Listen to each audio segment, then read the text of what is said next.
السلام علیکم۔ آج میں آپ کو سناؤں گی زمزم کی کہانی، یعنی کہ آب زمزم کی کہانی۔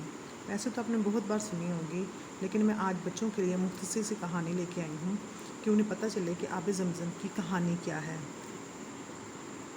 آب زمزم ہے کیا؟ آب زمزم پانی ہے۔ ہر مسلمان کو پتہ ہے کہ آب زمزم کیا ہے۔ حضرت اسماعیل علیہ السلام حضرت ابراہیم علیہ السلام کے بیٹے تھے۔ حضرت اسماعیل علیہ السلام اللہ کے پیارے نبی تھے۔ جب وہ چھوٹے تھے تو اپنی امی بی بی ہاجرہ کے ساتھ سفر کر رہے تھے۔ وہ سفر کرتے ہوئے مکہ پہنچے۔ ان کے پاس پانی پینے کا ختم ہو گیا۔ اس وقت مکہ میں کوئی نہیں رہتا تھا، آبادی زیادہ نہیں تھی، سنسان جگہ تھی۔ حضرت اسماعیل علیہ السلام کو بہت زیادہ پیاس لگی، وہ پانی کے لیے رونے لگے۔ بی بی ہاجرہ نے حضرت اسماعیل علیہ السلام کو زمین پر لٹایا، بہت پریشان ہو کر پانی تلاش کرنے لگی۔ کبھی ادھر بھاگ رہی ہیں، کبھی ادھر بھاگ رہی ہیں۔ مکہ میں 2 اونچے پہاڑ تھے۔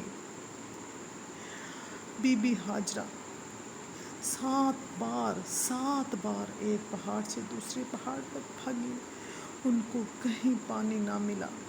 آخر اللہ تعالیٰ بہت مہربان ہے، اللہ تعالیٰ اپنے بندوں پر بہت رحم کرتا ہے۔ آخر اللہ نے ان کی مدد فرمائی۔ حضرت اسماعیل علیہ السلام نے ریت پر اپنی ایڑیاں رگڑیں۔ اچانک ان کے پاؤں سے پانی کا چشمہ پھوٹ پڑا۔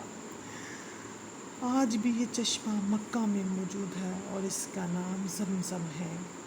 جب بھی ہم مسلمان حج کرنے یا عمرہ کرنے جاتے ہیں، خانہ کعبہ میں، مکہ میں اللہ تعالیٰ کی عبادت کرتے ہیں، تو ہر مسلمان کی خواہش ہوتی ہے کہ وہ آب زمزم پیے اور اپنے گھر والوں کے لیے لے کے آئے، اپنے رشتہ داروں کے لیے لے کے آئے۔